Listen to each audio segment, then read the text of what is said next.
പിണറായി എന്തിനാ അമേരിക്കയിലോട്ട് പോകുന്നത്? ഇവിടെ എല്ലാം നമ്പർ 1 ആണെങ്കിൽ അങ്ങോട്ട് പോകേണ്ട കാര്യമില്ലല്ലോ. സോണിയാഗാന്ധി പോയില്ലേ ചികിത്സക്ക്? അങ്ങനെ പോയില്ലേ ചികിത്സ? അതുപോലെയാണോ പിണറായി പോകുന്നത്? നിർത്തി അവമാനിക്കുവാണെന്ന്. ഹരിപ്പാട് നഗരസഭയിൽ വന്നിറങ്ങുന്ന ഒരു മനുഷ്യന് ഒരു മൂത്രശങ്ക തോന്നിയാൽ മൂത്രമൊഴിക്കാനുള്ള സംവിധാനം ഇവിടെ എവിടെയുമില്ല. ഇവിടെ ഫ്രീ വൈഫൈ ബസ് സ്റ്റോപ്പ് ഉണ്ട്. എന്നാൽ നമ്മുടെ യാത്രക്കാർക്ക് ടോയ്ലറ്റ് പോകാനുള്ള സൗകര്യം ഉണ്ട് ഇവിടെ. അതല്ല ആദ്യം വേണ്ടേ? ഇതെന്തുട്ട് വികസനം എന്നാണ് പറയുന്നത്? ഇതേ പ്രകസനാണ്. അപ്പോൾ അത് ഞാൻ തിരക്കിയപ്പോൾ സത്യമാണ്. പക്ഷെ അന്നേരമാണ് മറ്റൊരു കാര്യം മനസ്സിലായത്. ഹരിപ്പാട്ടുകാർക്ക് കുടിക്കാൻ വെള്ളമുണ്ടെങ്കിലല്ലേ പെടുത്താ പോരെ. 25 വർഷമായി ഒരു 4 തൂണയിൽ കോടികൾ മുടക്കി ഒരു വാട്ടർ ടാങ്ക് പണിതിട്ടേക്ക്. ആദ്യം കുടിക്കാൻ വെള്ളം കൊടുത്ത് പെടുക്കാൻ അവസരം ഉണ്ടാക്കിയിട്ട് വികസനത്തെ പറ്റി പറയുമ്പോഴാണ് ഒരു വികസനം എന്നെങ്കിലും നമുക്ക് പറയാൻ പറ്റുന്നത്. അതൊന്നും ഇല്ലെങ്കിലും ദാരിദ്ര്യത്തിന് കുറവൊന്നുമില്ലല്ലോ. കോഴിക്കോട് മെഡിക്കൽ കോളേജിൽ രോഗിയുടെ വയറ്റിൽ കത്രിക വെച്ചു മാറുന്നു, ശരിയാണ്. ഹരിപ്പാട് താലൂക്ക് ആശുപത്രിയിൽ നടന്നിട്ടില്ല, കാരണം മറന്നു വെക്കാൻ അവിടെ കത്രിക പോലും ഇല്ല. എല്ലാ മൺസൂൺ കാലഘട്ടത്തിലും നമുക്കറിയാം കടലാക്രമണം എന്നുള്ളത് ഒരു സംഭവമാണ്. അത് സംഭവിക്കുമെന്ന് മഴ തുടങ്ങുമ്പോഴാണോ ഒരാൾ മനസ്സിലാക്കേണ്ടത്? മനസ്സിലായില്ല, മനസ്സിലാക്കി തരാം. കേരള തീരങ്ങൾ മുഴുവൻ കടലെടുത്ത് നശിക്കുമ്പോൾ നിങ്ങൾക്ക് നേരെ അങ്ങോട്ട് നോക്കാമെങ്കിൽ കാണുന്നൊരു കാഴ്ചയുണ്ട്. തമിഴ്നാടിൻ്റെ തീരപ്രദേശം വളരെ മനോഹരമായി അവർ കടൽ ഭിത്തി കെട്ടി സംരക്ഷിച്ചിട്ടുണ്ട്. അവിടെ ഒരു കടലാക്രമണവും ഇല്ല. ആര് പറഞ്ഞു? ഭഗവാനെ, ഇതെന്തൊരു ലോകം, എന്തൊരു നുണ. അപ്പൊ കേരളത്തിന്റെ തീരപ്രദേശങ്ങൾ ഇത് സംഭവിക്കുന്നതിന് കാരണം ഇത് കോടികളുടെ 100 കണക്കിന് കോടിയുടെ വ്യവസായമാണ് കടലിൽ കല്ലിടുക എന്നുള്ളത്. എത്ര ലോഡ് ഇട്ടു, എവിടെ ഇട്ടു, ആർക്കും അറിയില്ല. Every year കൊണ്ടിടുകയാണ്. അവമാനിക്കരുത്, ഞാൻ നല്ലൊരു കുടുംബത്തിൽ പറഞ്ഞവനാണ്. നീ നല്ല കുടുംബത്തിൽ പറഞ്ഞു, ഞാൻ പിന്നെ മറ്റേ കുടുംബത്തിൽ പറഞ്ഞാണല്ലോ. അപ്പൊ നമ്മെ സംബന്ധിച്ച് ഒരു ഭരണാധികാരിയിൽ നിന്ന് നാം പ്രതീക്ഷിക്കുന്ന മിനിമം എന്താ? പാലം പണിയലാണോ? അതാണോ ഭരണാധികാരിയുടെ ബേസിക് ചുമതല? റോഡ് പണിയലാണോ? നമ്മളെയാണല്ലോ മച്ചമ്പി. ഒരു പുഴയുണ്ടായാൽ ആ പുഴയ്ക്ക് അപ്പുറത്തേക്ക് ജനങ്ങൾക്ക് പോകണമെന്നൊരു ആവശ്യമുണ്ടായാൽ അവിടെ നാച്ചുറലി ഒരു പാലം വരണം. അതിന് ഒരു എഞ്ചിനീയർ വിചാരിച്ചാൽ മതി. അതിന് വലിയ ഭരണാധികാരിയും വലിയ അഡ്മിനിസ്ട്രേറ്ററും ഒന്നും ആകേണ്ടതില്ല.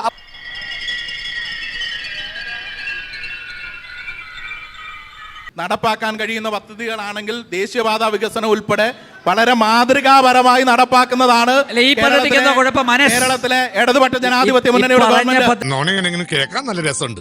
ഇപ്പോ കേരളത്തിലെ സ്വകാര്യ മേഖലയിലെ സ്ഥിതി എന്താ? അമേരിക്കയിലെ മൾട്ടിനാഷണൽ കമ്പനികൾ ബേബി മെമ്മോറിയൽ പോലെയുള്ള, കിംസ് പോലെയുള്ള, ആസ്റ്റർ പോലെയുള്ള മെഡിക്കൽ കോളേജുകളുടെ ഭൂരിപക്ഷം ഷെയറുകളും വാങ്ങിക്കൂട്ടിയിരിക്കുകയാണ്. റേഡിയോയിലും പറഞ്ഞു. ലാഭത്തിന്റെ അടിസ്ഥാനത്തിൽ മാത്രമാണ് പ്രവർത്തിക്കുന്നത്. കേരളത്തിന്റെ ആരോഗ്യ മേഖല ചെറിയ ചെറിയ പ്രശ്നമുണ്ടായി എന്നതിന്റെ പേരിൽ ആരോഗ്യ മേഖല ആകെ കുഴപ്പമാണ് എന്ന് വരുത്താൻ ശ്രമിക്കുകയാണ്. തോന്നി അതങ്ങനെ വരൂ, അതങ്ങനെ സംഭവിക്കൂ. ഈ ലോകത്തിന്റെ ഒരു പോക്കേ. ഇപ്പൊ ഹാർട്ട് അറ്റാക്ക് വരുന്ന ആളുകളുടെ എണ്ണം ദേശീയ ശരാശരി 30 പേരാണെങ്കിൽ കേരളത്തിനകത്ത് അത് 6 ആളുകളാണ്. ശിശുമരണ നിരക്ക് അമേരിക്ക എന്ന വികസിത രാജ്യത്തെക്കാൾ മുകളിലാണ് കേരളത്തിന്റെ നിരക്ക്. ഈ റെഡിമെയ്ഡ് വാചകങ്ങളൊന്നും മാറ്റണം കേട്ടോ, കേട്ട് കേട്ട് ബോറടിച്ചു. ആരോഗ്യ മേഖല വളരെ മാതൃകാപരമായിട്ടാണ്. നമ്മുടെ മുഖ്യമന്ത്രി പിണറായി വിജയൻ അമേരിക്കയിലോട്ട് പോകുന്നത് അനുസേ അത് പിന്നെ പിണറായി എന്തിനാ അമേരിക്കയിലോട്ട് പോകുന്നത്? ചികിത്സ നേടാൻ കേരളത്തിനകത്ത് ഇവിടെ എല്ലാം നമ്പർ 1 ആണെങ്കിൽ അങ്ങോട്ട് പോകേണ്ട കാര്യമില്ലല്ലോ. ടെക്നോളജികൾ വികസിക്കുന്ന അനുസരിച്ച് സ്വാഭാവികമായിട്ടും തേടത്തില്ലേ? സോണിയാഗാന്ധി പോയില്ലേ ചികിത്സക്ക്? അങ്ങനെ പോയില്ലേ ചികിത്സ തേടാൻ? അതുപോലെയാണോ പിണറായി പോകുന്നത്? അമിത്ഷാ പോയില്ലേ ചികിത്സക്ക് തേടാൻ വേണ്ടി വിദേശത്ത്? മനസ്സിലാക്കി കളഞ്ഞല്ല. പിണറായി വിജയൻ പോകുന്നതിന് മാത്രമാണ് ആക്ഷേപിക്കുന്നത്. പക്ഷേ അമേരിക്കൻ സാമ്രാജ്യത്തെ കുറ്റം പറയാറില്ല.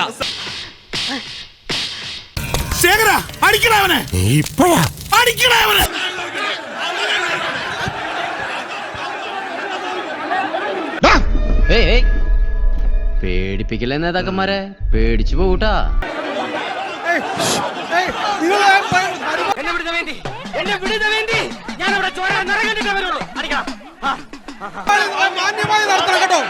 പരിപാടി നിങ്ങൾ മാന്യമായി നടത്താനാണെങ്കിൽ ശേഖരന്റെ നാട്ടി മേടിച്ച് നീ അടങ്ങൂല്ലടാ. അവസാനിപ്പിക്കുകയാണ്.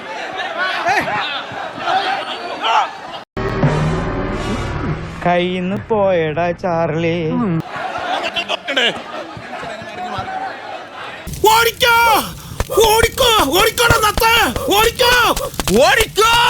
പ്രേമ പതിയെ പോടാ, എനിക്ക് ദേശത്തെ വഴിയേറിയില്ല. അല്ലെ ജനം ടി വി ഇതിനാണോ ഞങ്ങളെ വിളിച്ചു വരുത്തിയത്? ജനം ടി വി എന്ന് പറയുന്ന BJP-യുടെ ചാനൽ ഞങ്ങളെ വിളിച്ചു വരുത്തിയതിനാണോ? അല്ല അല്ല. ഇങ്ങനെ പേടിക്കലടാ ആണുങ്ങളെ വില കളയാനായിട്ട്. ഹരിപ്പാടിന്റെ രാഷ്ട്രീയം എന്താണ് എന്നാണ് ഒരു 5 മിനിറ്റ് മുമ്പ് നിങ്ങൾ ഇവിടെ കണ്ടത്. കോൺഗ്രസ്സുകാരൻ പിണങ്ങിപ്പോയപ്പോൾ CPM-കാരനും പുറകെ അങ്ങ് പോയി. എന്തൊരു ഗതികേടാണെന്ന് ആലോചിച്ച് നോക്കിയേ. ഇപ്പോ കോൺഗ്രസിന്റെ സ്ഥാനാർത്ഥിയാണ് CPM-നെ സ്പോൺസർ ചെയ്യുന്നത് എന്നതിന് ഇതിൽ കൂടുതൽ വലിയ തെളിവ് വേണം. അപ്പൊ ഇതാണ് ഇവരുടെ രാഷ്ട്രീയം. നമ്മൾ ജനാധിപത്യപരമായി ചില ചോദ്യങ്ങൾ ചോദിക്കുമ്പോൾ അതിൽ അവർക്ക് അസ്വസ്ഥതയാണ്. RDPയുടെ തൊലി ഇരിക്കുകയാണ് ഉത്തമ. സാധാരണ നാട്ടിലൊരു ചൊല്ലുണ്ട്, ഉത്തരം മുട്ടുമ്പോൾ കൊഞ്ഞനം കാട്ടുക എന്നുള്ളത്. അതല്ലേ നമ്മൾ ഇവിടെ കണ്ടത്? അങ്ങാടി തോറ്റിന് അമ്മയുടെ അടുത്ത് കുതിര കയറുന്നതിനാ.